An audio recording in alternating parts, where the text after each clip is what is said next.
40% always voted for the coalition, 40% always voted Labor and 20% floated around. I now believe we're living in a 30-30-40 world. Yeah.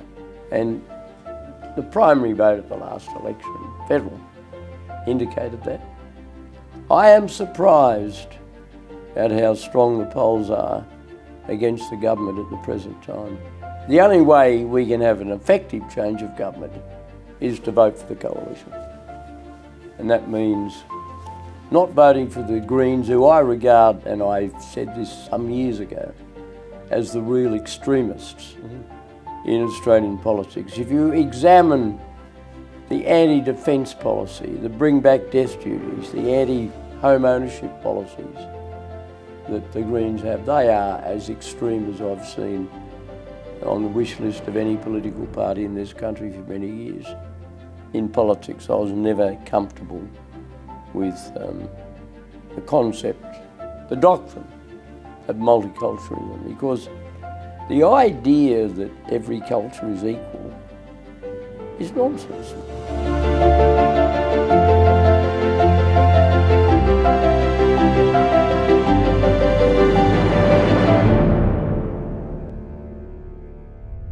John, thanks for joining us. Always a pleasure. Thanks. Well, we've got an election coming up in Australia, and I personally think it's a very important one, and if we get it wrong, this is a bad time to get it wrong. So I wanted to get your feelings as an elder statesman, perhaps, you know, the elder statesman now really in the country, if I can put it that way. You can look back a long way. Churchill said, if you want to understand the future, you look to the past. The more you understand of the past, the more you'll be able to... And you've written authoritatively over the generations, which go back a long way now that you've been active. You actually were born just before the Second World War. I was born 6 weeks before the Second World War broke out. And then after the war, which had secured victory for the Allies against terrible forces for evil, you had tremendous leadership giving us the global architecture that Australia's enjoyed being part of ever since. You stop and think about it, the liberal global order, some people call it, where trade expanded, cooperation expanded, the Americans helped rebuild Europe, they were very enlightened in Japan, and now it's become one of our greatest allies. Think of the great names internationally. Churchill's an obvious one, but Roosevelt, Truman, Marshall, Lord Ellenbrook, even arguably you could say on Eleanor Roosevelt playing a great role on a global stage, and it's been very durable. But in recent times, those victors from the Second World War that have set it up, the great lead nations, America, Britain particularly, have really lost their way. America's lost authority, it no longer dominates the way it did. Britain is in deep trouble. Think of our other like countries, Canada, rapidly slipping living standards. It's been, as they say, very woke for a long time, political turmoil.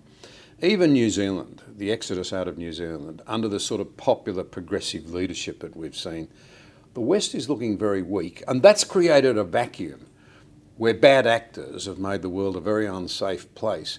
Why are we so indolent in Australia about defence, about security, supply chain security, even cyber security? Why don't we get it?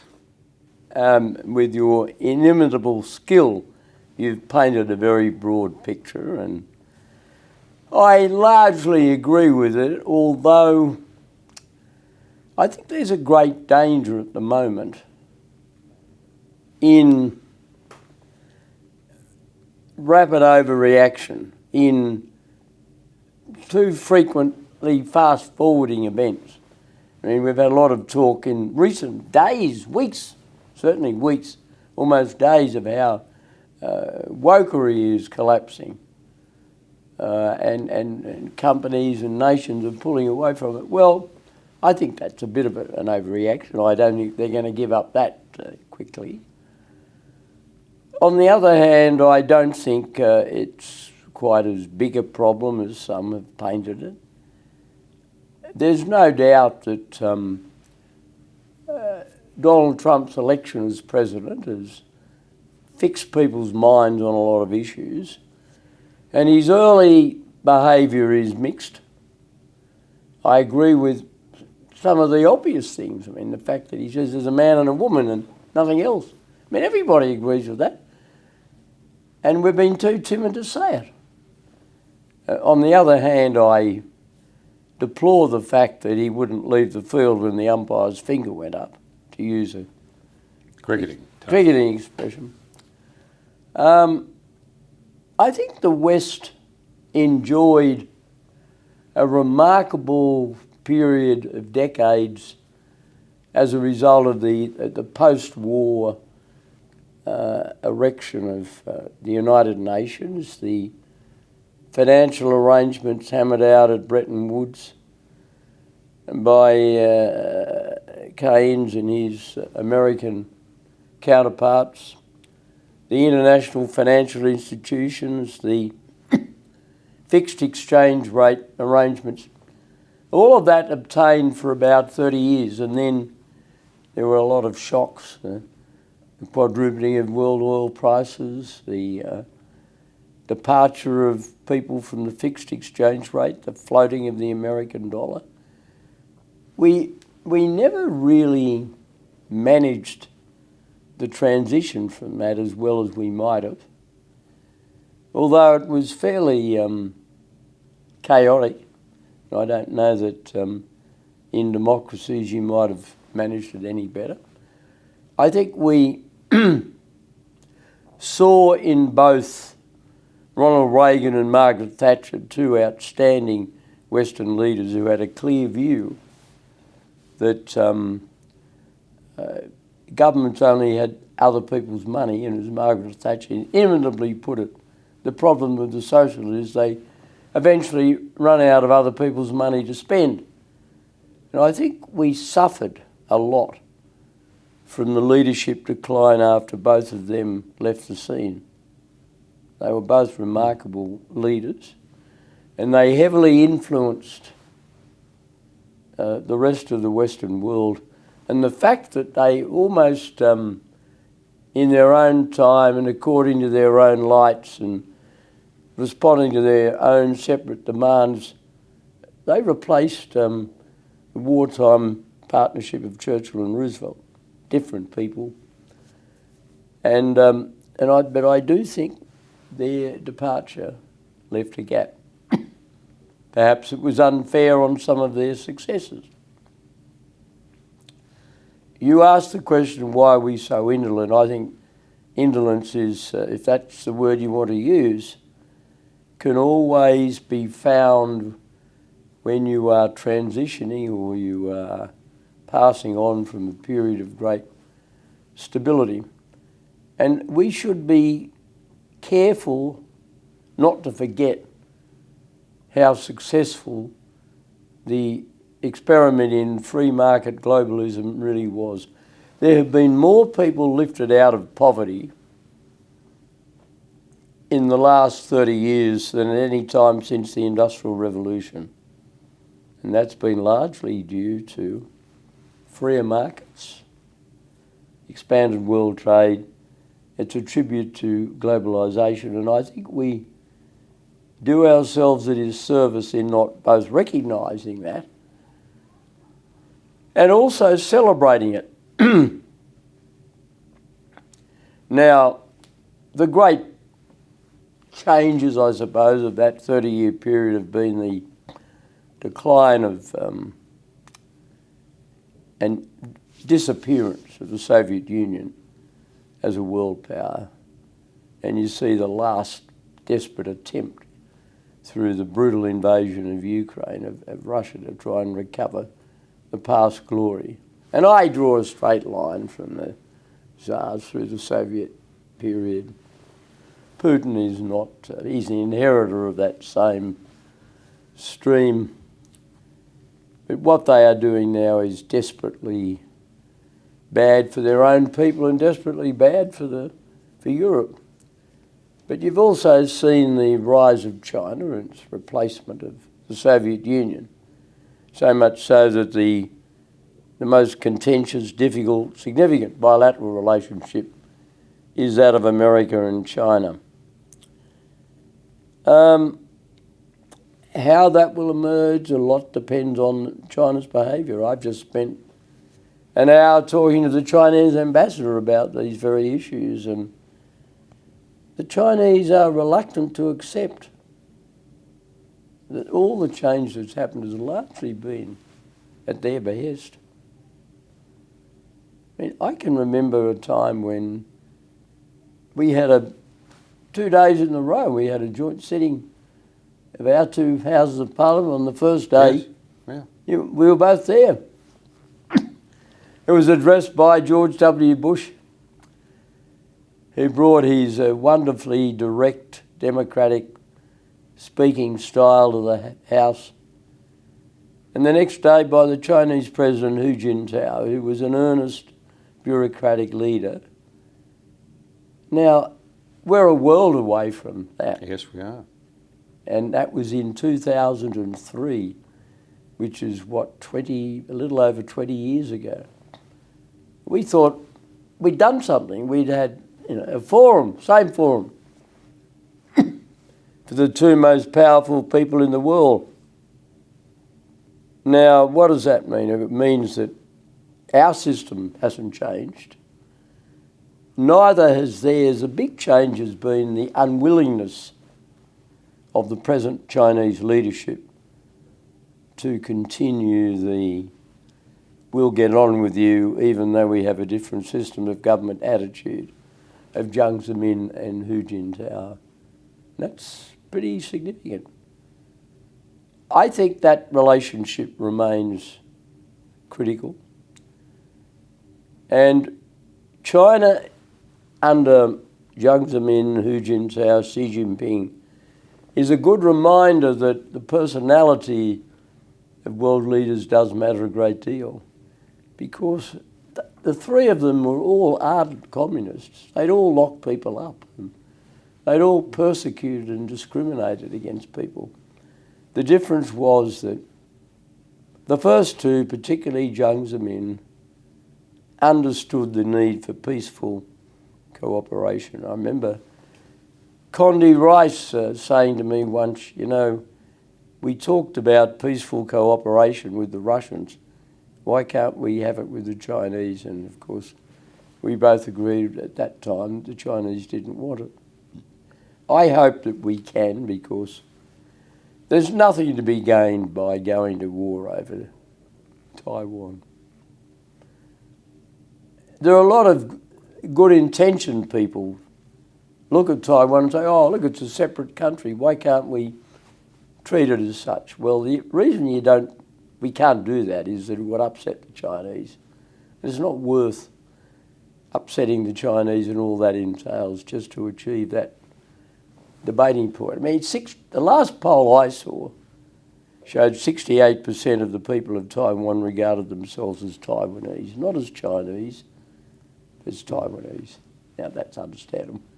But they don't want to have a shooting war with mainland China. And if I were the Chinese military, was studying the maps of the Ukraine and what's happened there, I wouldn't want to fight with the Taiwanese either. I mean, what is there for China in subjugating Taiwan and then spending the next quarter of a century trying to keep this rebellious province in subjugation? Nothing to be gained by that. Those sort of wars of internal attrition are terribly debilitating. I mean, those of us who've studied Anglo-Irish history will understand that.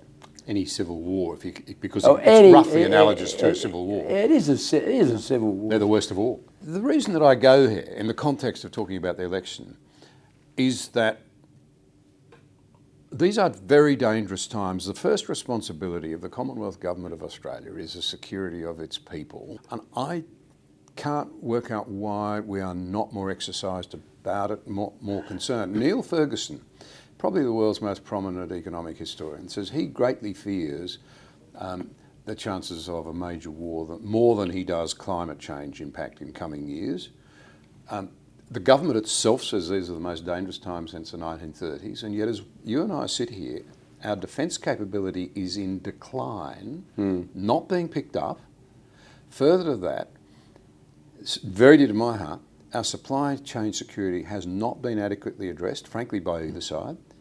We're supposed to have 90 days minimum fuel reserves. We've got around 21 days of diesel. ASPI tell me, I'm on the council of ASPI, the Australian Strategic Policy Initiative, their experts tell me that the economy would start to drive to a halt within days. Wouldn't mean necessarily as a result of war, just an interruption of the shipping channels. We've left ourselves so vulnerable. We have no Australian flagged international cargo vessels at all that could be commandeered. In addition to that, referring again to ASPI, one area where perhaps we've got it reasonably right, we've been quite strong on foreign interference, on cyber security. I think we've done quite well there, so we've done quite well on terrorism up until now. But what's the government done now? It's sought to muzzle that same body that I'm on, I freely admit that, ASPI, because it doesn't want to be surprised by something it might not want to hear. In part, we set that up when we were in government so that we would hear the things that we might not otherwise be told that we needed to know. And that's, I think Australians ought to be asking themselves, who really can keep us safe in an unsecure and dangerous world? And it should be higher up the priority list. That's my point of view. Oh, look, I don't, to answer your direct final question directly and immediately, the answer is clearly yes. And it's fair to say, based on the experience of the last few decades, that a centre-right Liberal coalition government is better able to address those issues. There's a sort of almost a lazy, benign attitude on the part of the current government. Technically they subscribe to the need to put more into national security, but it's not something of the heart. It's not something that comes naturally. Now, rightly or wrongly, governments of the coalition persuasion in Australia have given a higher priority to defence. And if you look at what the current government is supporting, it's talking a lot about AUKUS. Well, AUKUS would not have happened under a Labor government, let's be honest. They're Johnny-come-latelys on that issue. And we hear a lot about the Quad. Well, I think the Quad, terrific idea. America, Japan, Australia and India. I mean, it's great that at long last India has joined. I mean, it's one of the eternal frustrations I had in the early years I followed world politics, how indifferent the Indians were, almost to the point of being pro-Soviet. I remember once having a discussion with an Indian Prime Minister. He was then my counterpart. And he said to me in his very thoughtful way, he's a very reflective Sikh gentleman, wonderful man. He said, you know, Prime Minister, Australia and India have a lot in common. I said, yes, we play a great game together and we speak a wonderful language. And but he said, we haven't had much to do with each other. And he said, why has that been so? And I said, well, have you forgotten that for the first 30 or 40 years after independence, India almost always backed the Soviet Union when there was an argument internationally? And he thought for a while and said, point taken. Yeah. And they did. Now, there were reasons, but you do tend to look at the world a bit in terms of who's in what team. And they were certainly not. And I put a great store on the fact that we've got India and Japan and Australia and as well as the United States. And so obviously the Quad. Well, I always thought the Quad came out of what was the Trilateral Security Dialogue. And that was a security dialogue between Japan and Australia and America. It had a meeting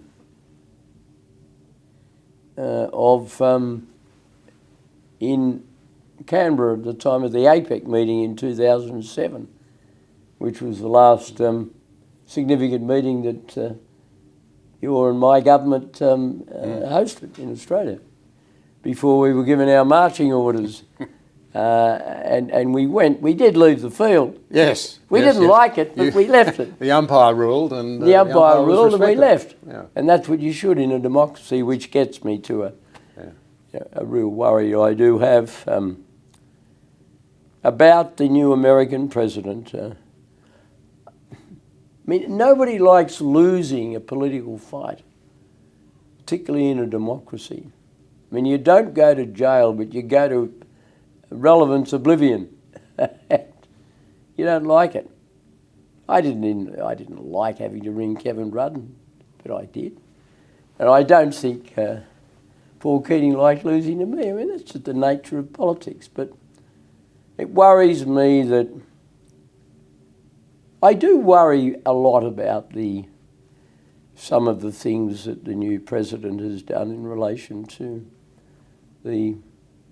what used to be called the royal prerogative of mercy. I mean, gee, there's no royal that I know of that has exercised that prerogative in recent years quite as much as he did quite recently. But that's another matter. Well, it is an important one because it goes to the heart, I think. Well, it goes to the heart of character. And trust. Trust. And the Biden family have done it too. Oh, look, I'm not. So it encourages people, Americans, to lose trust in the judiciary and will the law apply equally and fairly? Well, the rule of law is fundamental, and I've often said that one of the really clever things we Australians did was to take the good bits of our British inheritance but reject the bad bits. We took the rule of law, we took parliamentary democracy, we took a free press, but we rejected an aristocracy or class distinction. And we were quite clever in doing that because those things that were so valuable, such as the rule of law, and it's fundamental. We do respect it. Our courts do. And we need to keep it that way. We need to keep it. Well, you never say exactly because it's not perfect, but it by and large works and keeps the system going. And the orthodox doctrine is the people through the parliament make the laws, the courts interpret and enforce them, and we want to keep it that way. I'm afraid, with the best will in the world, and I admire so much about America, so much, but I don't admire the fact that the courts have become so politicised. And that happened before the election, it happened with, but you can't get away from the fact that people who were convicted of bashing police have been let out of jail. I find that very hard. Well, we would agree, I think. We've found a better balance in Australia, and that's why it's so important that we keep it. We keep it in a dangerous world. So I suppose my plea would be, as voters, if anyone's listening, would be, please think carefully about who can best keep us safe in a very dangerous world. That's your first priority. Look, it is. It's overwhelmingly. And one of the things that appeals to me, and you might say, well, he would say that, wouldn't he? Because he's a Liberal, but I like Peter Dutton for a number of reasons. But one of the reasons I like him is that he's got good character. He's sensible, stable, not flashy, but gives the appearance of a man who would get the job done, would not give in to unreasonable pressure. And I like that, and I think he would put great store on social stability and social cohesion. And I think he's a more reliable bet when it comes to keeping the show going in a safe, secure way. Well, then one of those sort of wonderful examples of cooperation between the coalition parties. When he was a young candidate, he asked if I'd go and campaign with him, and I went and campaigned a lot with Peter and with his wife. I stayed with him, got to know he and his family. So I've always thought of him, frankly, as a man of character, and I've always believed that federal competitions, if you like, for the national leadership, they're not beauty contests. They're about character. No, about there aren't. stability or And about he ability? is a person of very sound, basically straightforward character. And in the end, that is what attracts people. Attracts the Australian people. That is what attracted many people during the war to Curtin. I'd say the war was a long time ago now, but... No, but that's where we started. That's important. We are the inheritors. We stand on the shoulders of men and women of great character who gave us all the things we enjoy. Now we're crying out for leadership again. So we've got to go back to the question of character. So having made my plea by my own little channel, for what it's worth, to the Australian people, anyone listening, please think about who can best keep us safe in a dangerous world. Let's move to the second one. We know the campaign will be about the cost of living. Now that's legitimate. It's very legitimate. It's very important. We're losing our way economically. I find it extraordinary to think that in per capita terms, our GDP has been slipping quarter after quarter after quarter, to the extent that it's the worst slippage in living standards since the 1950s. So it's very real. But I want to ask you a particular question. I am concerned that if we make a big mistake at the next election and end up with a hung parliament where even further sway is given to the forces of progressivism, as they like to describe themselves, that this slippage in living standards, which I suspect is driven in no small part by energy costs and a lot of other factors as well, will become a structural decline for Australia. Am I overstating the No, I case? don't think you're overstating it. If all of that does happen, I am cautiously optimistic that the Australian public, if it decides that it wants a change of government, and I hope it does, and I'll come back in a moment to that central issue. But if it decides it wants a change of government, it will say to itself, well, the only way we can have an effective change of government is to vote for the coalition. And that means not voting for the Greens, who I regard, and I said this some years ago, as the real extremists in Australian politics. If you examine the anti-defence policy, the bring back death duties, the anti-home ownership policies that the Greens have, they are as extreme as I've seen on the wish list of any political party in this country for many years. They will decide if they want it, they'll skip the Greens, and in so many formerly Liberal held seats, now held by the Teals, they say to themselves, well, we were cranky with a previous coalition government, but things are different. And in order to have a change, I've got to go back to voting Liberal. That's, I think that is what is likely to be the thought process if there are enough people in the gathering of that view. Now, whether there is will depend on a whole lot of things.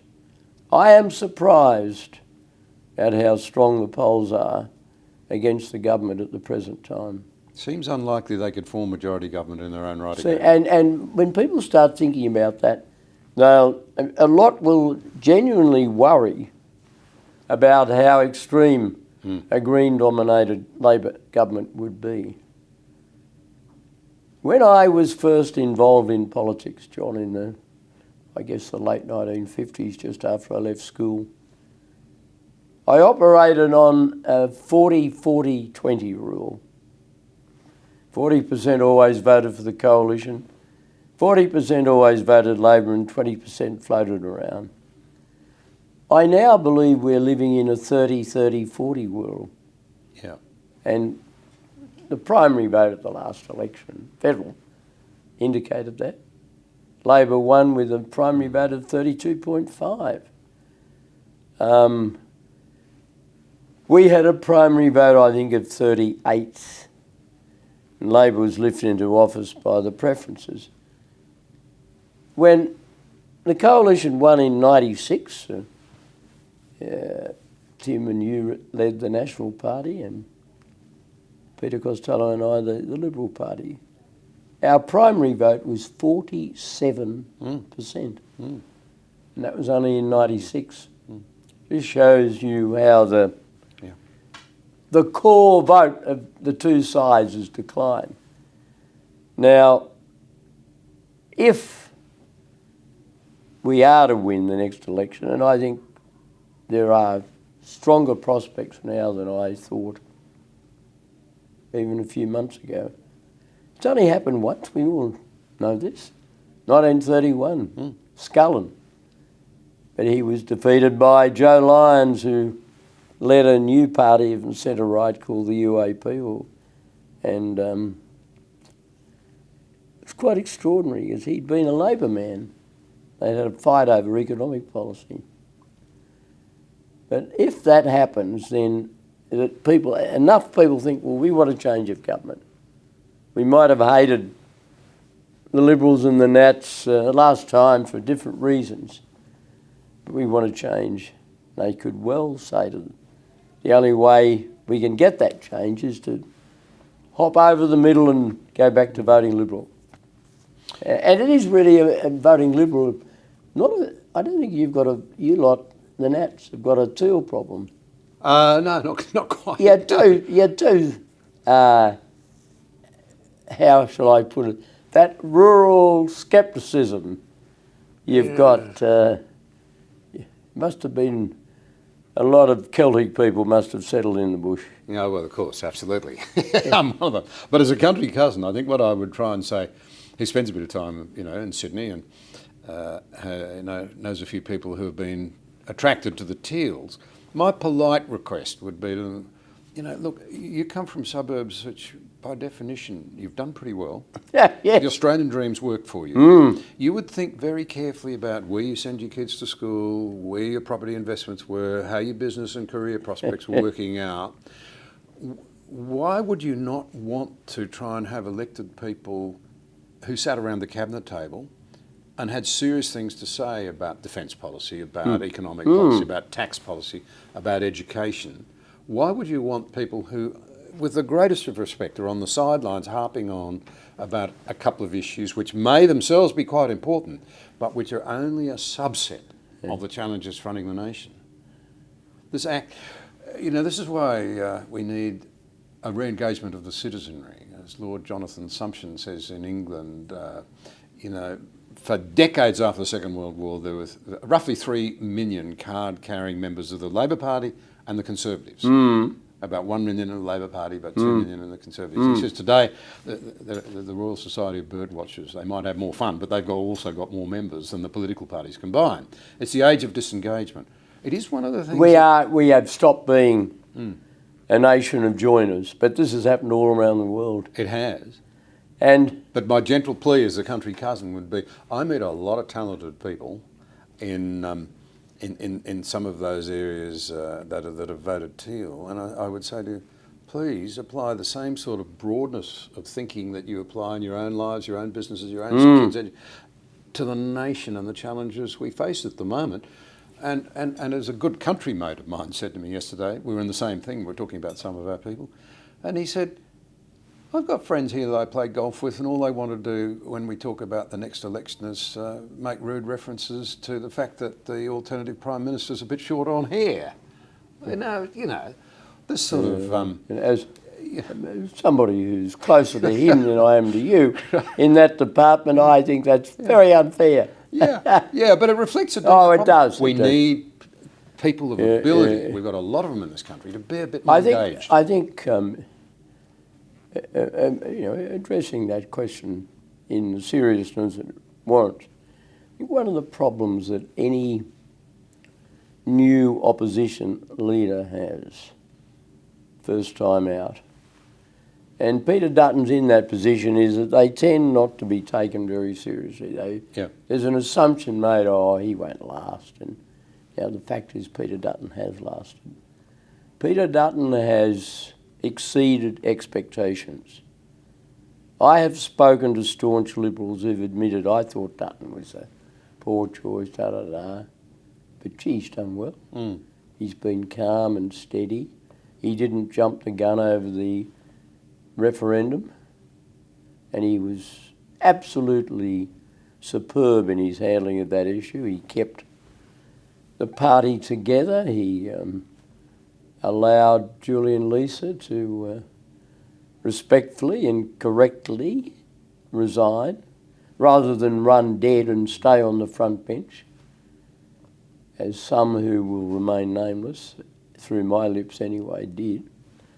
And he said, look, I disagree with the party's position. I have a strong view on this. I'm on the record and I'm leaving. He's left. He's now come back. And people respect him. It was the honourable thing to do. And honour does count on those things. And you never get marked down in public life if you make it plain where you stand on an issue and act accordingly. I used to say to many people close to me that I never minded somebody saying, I can't stand John Howard, as long as they then went on to say, but at least I know where he stands. Now that's what we want more of, and it's a commodity that Peter Dutton's got. With the best will in the world, I don't quite know what our current Prime Minister where he stands on certain issues, and I think that's the overwhelming reaction I have about him is that people say he's out of his depth. Now that's an Australian expression, boy on a man's errand, out of his depth. It depicts an attitude. Now, many people, even people who may watch this, John, will disagree with me, but that's my view, and I think if you're looking for predictable, steady, safe pair of hands, all of those feelings, you'll go to Dutton. Some people, and I know you have a different view, but I'd be just interested to tease this out, have said this will be a bit like the 1949 election, the first one when the coalition ran, Menzies and Fadden. And it was a values election because the Labor Party went forward. There was still petrol rationing, butter rationing. The government liked to control everything. And they were proposing nationalising the banks. Menzies won on a platform more of family, small business, free enterprise, smaller government. It was a values-based election. Some people are saying this is a values-based election, that countries make a choice about where it goes, big government, increasing public sector employment, intrusiveness in our lives and what have you. Others say, and I'm not putting words in your mouth, but I think you hinted at this, in many ways it's a question of competence. How do you say it? Well, look, all elections are about both values and competence. And it's the degree to which one is different from another. There's no doubt that this government has not done well when it comes to competence in managing the economy. I mean, they seem to be hanging breathless on whether or not there's a 0.25% cut in interest rates this month. I can't believe that is going to decide the election. And I'd say to people who think it should, and if the rates come down, they'd give Labor a tick. There's more to the economy than that. Yeah. Interest rates moving in either direction is part of the normal functioning. And we won some elections after there'd been interest rate rises. Some we lost heavily. I think what's missing is an overall economic plan, there's a roadmap. I don't quite know what this government has in mind for productivity. You can't have high living standards if you don't produce more out of what you put into it. That's what productivity is all about. We haven't been able to generate higher productivity now for several years. And all of the economic experts in the world, including many I know are very sympathetic philosophically to a Labor government, are lamenting our low productivity.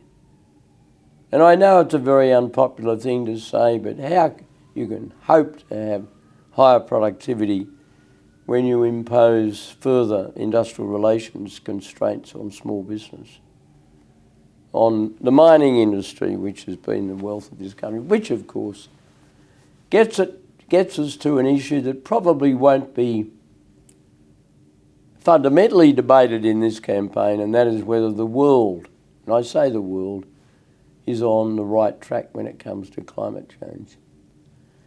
When I was a young fellow and boy, I've never forgotten, no doubt your own mother would have said the same thing.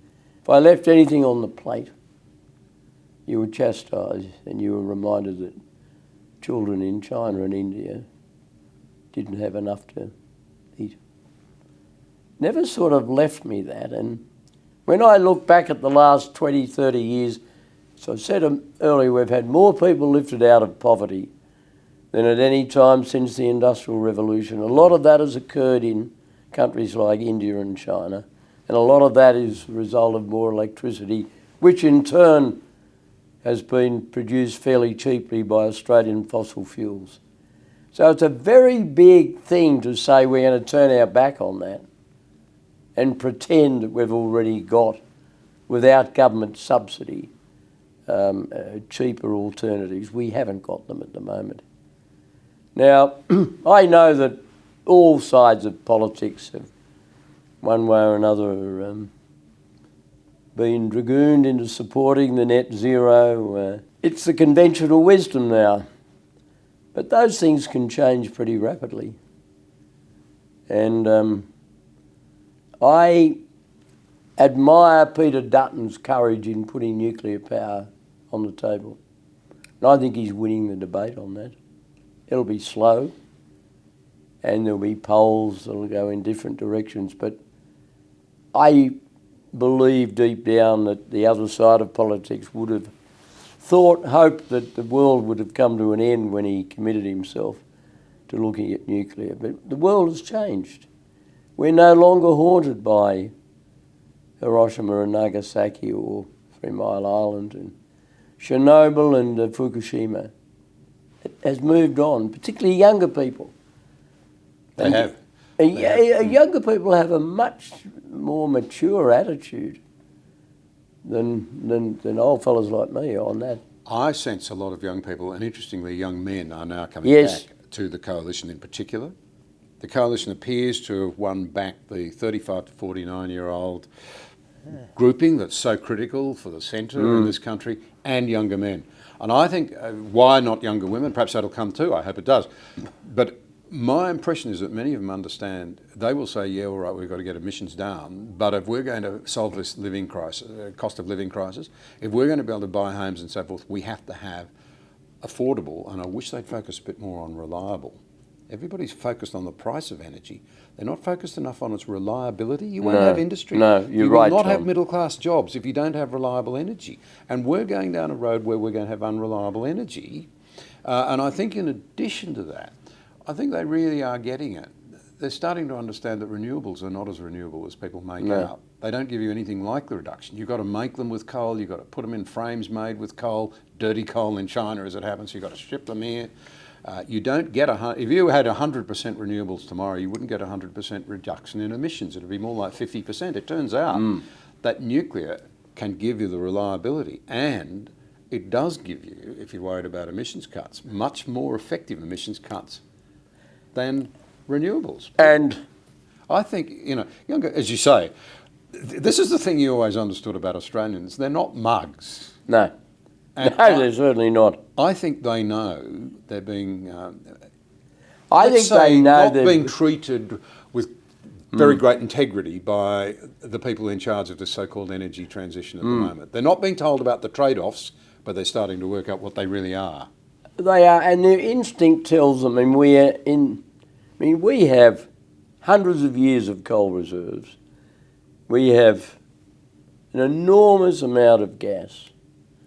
We have 38% of the readily recoverable world reserves of uranium.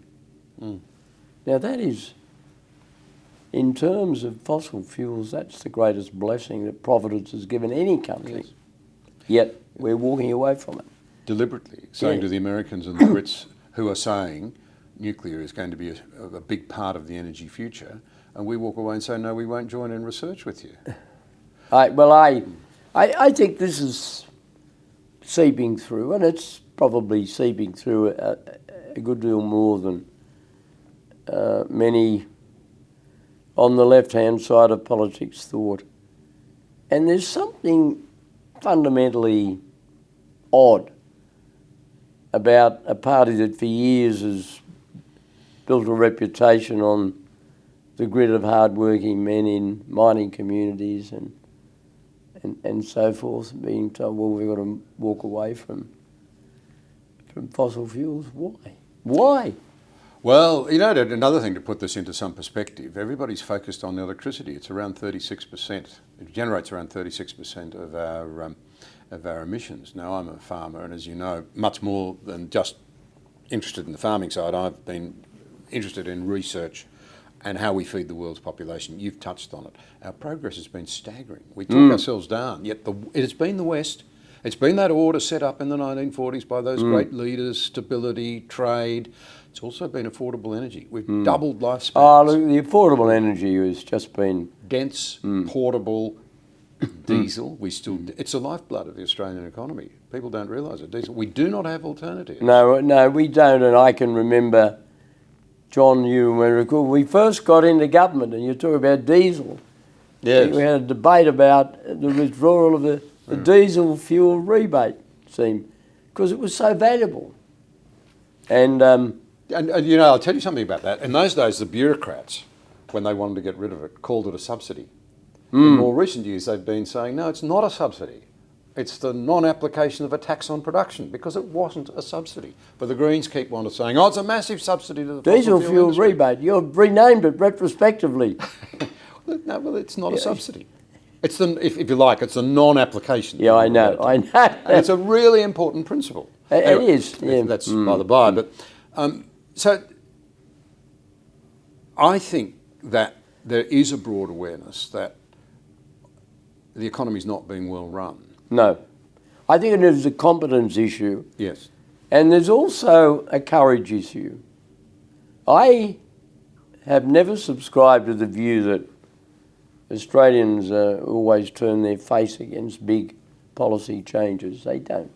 I think Australians will support a big policy change if two conditions are met. First is that it must clearly be in the national interest. It must be good for Australia. And the second is that they want to be satisfied that the weak and vulnerable and poor are not hurt because they don't have any flesh on their bones to sort of withstand the change. And if you can meet those two conditions, you can get somewhere. Now, in the end, that was the long saga of the GST that you and I went through, that in the end, people, even though they didn't want a GST, nobody wants a new tax because it contains a big element of fear. But they were more or less persuaded that Australia needed a more competitive tax system. But they wanted to be satisfied about vulnerability and they didn't want to be conned, and thanks to you pointing out that there'd been a little bit of, how shall one put it, a little bit of obfuscation when it came to the components of the savings involved in the excise for GST switch. We fixed that when we cut the excise. It was expensive, and then people were satisfied in the end that we tried very hard I think there was something else. to look after the poor. I think you're selling yourself a little bit short too, because I actually think Australians respect conviction.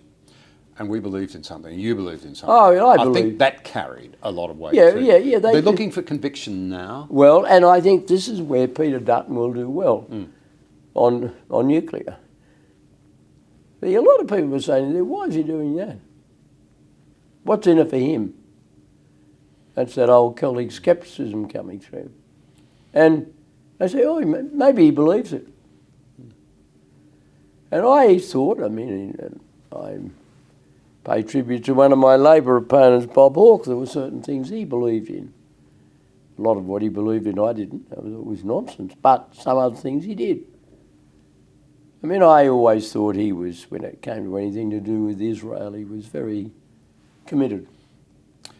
It's a good segue into that issue, because social cohesion, I think, is another very important issue. And I think, for the benefit of listeners and viewers, you and I have lamented deeply the rise of anti-Semitism. Yeah. I just cannot believe that this happened in this country. No. Let's frame it up for a moment. There's some interesting dynamics here, in my view. I think it's coming back in the right direction, but I think we've lost a sense of what it is to be Australian a bit.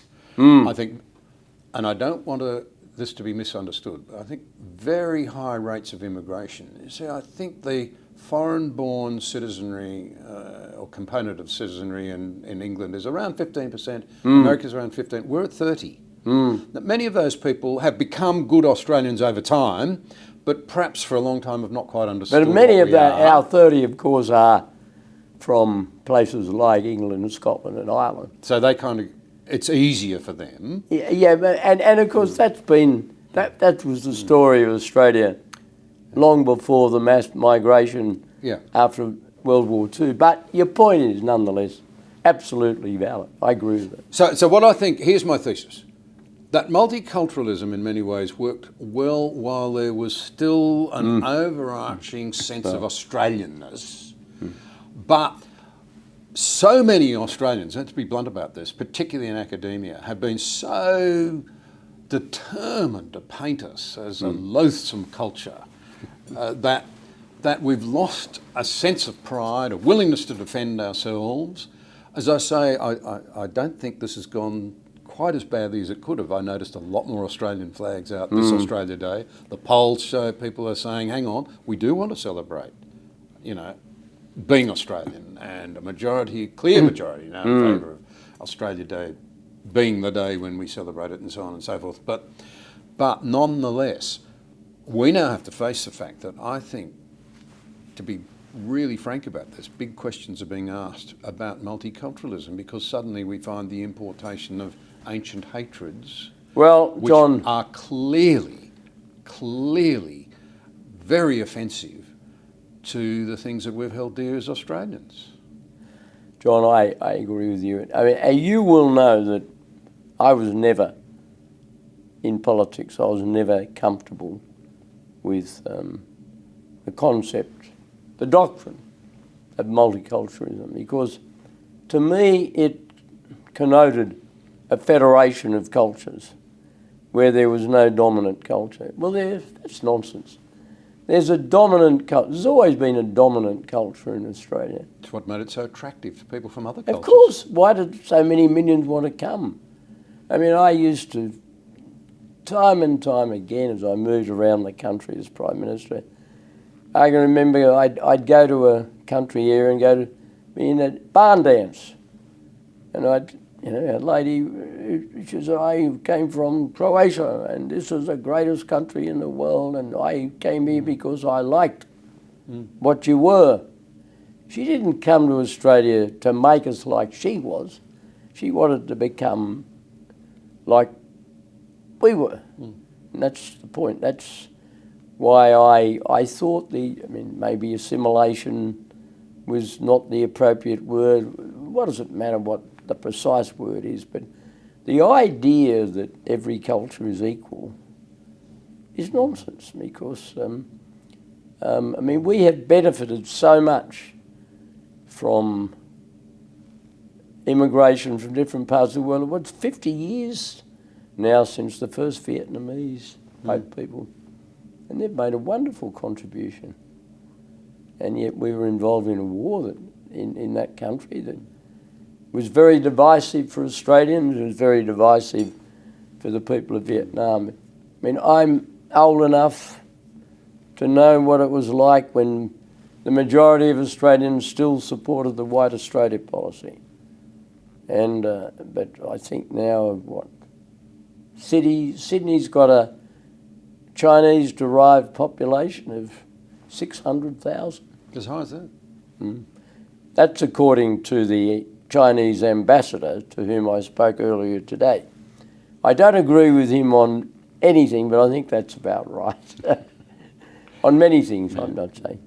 And one could equally say that if Melbourne has that sort of Indian population now, the Indians do, as I acknowledged earlier, they do speak a lot of English very well, better than us, and play a game of cricket reasonably well, not quite as well as us at the moment. But the truth is that this country has been a magnet to millions around the world because we have produced our own culture. I mean, a lot of it is we got from the British, and we're very thankful for it. But not all of it. We didn't have the class distinction and all that other stuff we didn't want, and was ill-suited. And I think that we made a mistake and it was politically motivated. I think both sides of politics, particularly the Labor Party, saw merit in cultivating support from different ethnic groups. We don't want that. Particularly when those ethnic groups are unable to leave behind ancient hatred. Well, that have no that is, place I mean, here. we remember, many older Australians will remember the bitterness that existed in this country based on sectarian divide between Protestants and Catholics, and which of course came from the Anglo-Irish dispute, and of course it morphed into a much wider spectrum, some of the divisions and hatreds of the old Yugoslavia and some of the divisions that came out of with the Sinhalese and the Tamils in the old Ceylon, now Sri Lanka, all of those differences. We don't want them. And John, neither do most of the people who came from those countries. Well, that's they don't want them either, and they wanted to be new Australians. In time, the adjective new was dropped because time rendered it irrelevant. But what was wrong with it? What was wrong with being called a new Australian? The bandying around by the left of terms like Islamophobia. Oh, you're an Islamophobia. Well, we need to be very wary of that. There's been a fair bit of that in Britain, and it turns out that it's covered up some truly dreadful behaviour. Some of those terrible things. But I mean, real Islamophobia would be a terrible and unwarranted thing. But to use that as a term to shut down debate, to justify... this idea that you can't condemn anti-Semitism without simultaneous... That's my point, really. Condemning Islamophobia is ridiculous, because I'm not aware of that, and God forbid it should ever happen, that Islamic places of worship should be desecrated. I mean, I can remember when we sent our forces to the Middle East and they were going to come up against potentially military units in Muslim countries, appealing to Australians not to exhibit any hostility at all to Islamic people in our own midst. And I actually said they were a treasured part of our community and entitled to respect, because I was conscious of danger. Now, I find any attempt at the moral equivalence, or you can't condemn one without that, that's ridiculous. I mean, the fact is that October the 7th, 2023, saw the murder of the largest number of Jewish people since the Holocaust. Nothing at all of that. And it stood in its own right, if I can put it that way, as a modern act of pure genocidal evil. Yes. And it should be, and it was a mistake of the government and many people not to condemn it in those terms from the very beginning. And I mean, I think, I will support any attempt by federal or state government, and I do think on this issue that the New South Wales Premier has demonstrated a bit of leadership. If somebody in government on the other side of politics to mine he's done it well. I can't say quite the same thing about his federal counterparts, and I'll leave it at that. And the truth is that the Labor Party has a tradition going back many decades of taking a strong pro-Israeli, certainly disavowing anti-Semitism of any kind in Bert Everett and Bob Hawke. But now we find ourselves in a position where our foreign minister, who seems to have enormous influence in the government of the day, I must say, agreeing with every tin pot resolution put up by the UN, which is so profoundly anti-Israel that it's impossible in my mind you can't, in my view, get anti-Semitism anywhere in the Middle East unless all countries in that area, all of them, accept unconditionally the right of Israel to exist behind secure, defensible boundaries, and they don't. And there are still a number of those countries that they went to war when Israel was created. Yes. To stop that happening, and they've never really put down their arms, if I can put it that way. And until that happens, you won't have a two-state solution. I mean, a two-state solution can take different forms. The form that Penny Wong wants is the form the United Nations wants, which involves, as far as I can find it, an acceptance of the fact that some countries surrounding Israel refuse to accept her right to exist. Well, that's not acceptance. Well, to round this out, and on that particular issue, I have to say that I think Peter Dutton has shown a steadfastness and an Australianness that I admire, and which I think deserves respect and should be rewarded. I have to say I think the current government has been unbelievably disappointing, and I have to say that I'm cut to the quick by the personal hurt that so many Jewish people feel, the fear in this country. Why should Jewish governments set a tone? Yes. And if the tone has been set from the get-go of saying this is unacceptable, this is the worst act of evil against the Jewish people since the Holocaust, and we stand 100% against it, I do not think we'd have had quite as much anti-Semitism. I can't say we wouldn't have any.